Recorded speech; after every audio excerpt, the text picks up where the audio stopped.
Hello people, welcome back into this channel, and today I want to share the tutorial how to track your project on Canva. So first thing we have to do is open the Canva, and after we are in the home page, you can just take a look on this bottom side here. There will be a lot of options.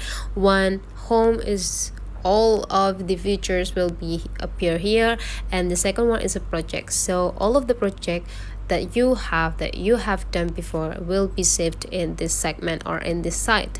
And after that, you just need to scrolling down and find out what project that you already have here, right? You can also do a sort to make you easier to find out the project. Okay, so you can make a folders, and you can do it the design, you can do it image. Just find out which project that you want to edit again. Or you can also bring into this three small line here and then go into the your project. Or you can also do a share with you, means that the project that you do a collaboration with someone, all the project will be appear here. Hold on, right there, just need to go with this.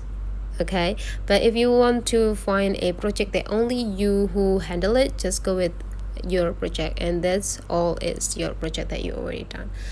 That's all the way how to track a project. So simple. If you find out this video is guide you so well to do or to track your project on a Canva, please don't forget to leave some comment, like, and subscribe into this channel.